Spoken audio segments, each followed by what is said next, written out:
Dip Doundou Guiss ak Ngaaka Blindé kan mooy king bi débat la boo xamante ni jamono ji dafa posé wu si rap Galsen bi gars yi ñii ñu ngi ne fii la ñii ñu ngi ne fii la lépp luñ ci munti wax aussi actuellement affaire yi dafa équilibré si benn côté mais benn côté aussi mun nañ ne bu ñu xoolee si actuellement jamono bii ñu toll nii am na ñoo xamante ni ñu ngi ne Ngaaka Blindé nangu na king bi si loxo ki nga xamante ni mooy Dip Doundou Guiss benn côté xel mun na koo nangu benn côté aussi xel mënu koo nangu ndax bu ñu basé woo ci chiffres yi actuellement fi Dip tolloon ay jamono ba ñu naan moom mooy king bi jamono jii nii mun nañ ne Ngaaka Blindé dafa toll si jamono boobu noonu mais nag attention am na côté yoo xamante ni mun nañ ne Dip moo ko ëppale mais am na côté yoo xamante ni fekk na fa Dip ba dépassé ko tey bu ñu demee fi nga xamante ni mooy YouTube ku ëpp abonné actuellement ci rap Sénégal ci YouTube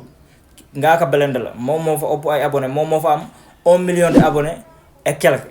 tey Dip mu ngi am 800 000 abonnés et quelques biir YouTube quoi ndax bu ñu xoolee diggante 2019 ba ay 2020 2022 yooyu noonu Dip moo ëppoon Ngaaka Blindé ay abonnés YouTube mais Ngaaka dafa ñëw ci diir bu gàtt daal di koy dépassé ba aj level bi àgg 1 million de abonnés boo xoolee nag Ngaaka li ko may benn côté mooy classante bi mu amaloon moom diggante ak Akhlou Brick mooy classante bi mooy vol 1 bu ñu amaloon seen classe bi ak vol 2 bi loolu daf ko yokkal si YouTube bi benn crédibilité boo xamante ni dafa kawe ndax boo xoolee chaque 24 heures sa waaye da doon def ay millions de vues te loolu tamit ak xaar bi gars yi doon xaar ay vidéo yi mooy bu Akhlou Brick génnee Ngaaka Blindé war a tontu gars yi xaar bi ñuy xaar dañuy obligé wu dem abonné si compte ki nga xamante ni mooy Ngaaka Blindé bu ñu demee tamit si Instagram Dip moo ko ëppale woon foofu noonu fuuf ay abonné mais Ngaaka ñëw na dab ko foofu noonu ba instant bii nii Ngaaka mu ngi 1 million 500 abonné Dip mu ngi 1 million 600 mais bu ñu basé woo tamit si benn côté moo tax li tax ma ne la affaire yi dafa équilibre Dip bu ñu koy nee moom mooy king bi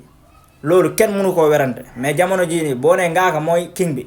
force day am werante ndax am na côté yoo xamante ni Dip moo ko ëppale boo demee Instagram Dip moo ko ëppale ay abonné boo demee tamit Ngaaka kilibam bi ëpp ay vues biir seen YouTube am mu ngi am 10 millions de vues Dip nag son kilibam bu ëpp ay vues biir YouTube am mu ngi am 12 millions de vues loolu tamit rek dalay wan ni équilibre bi affaire yi équilibre loolu moo tax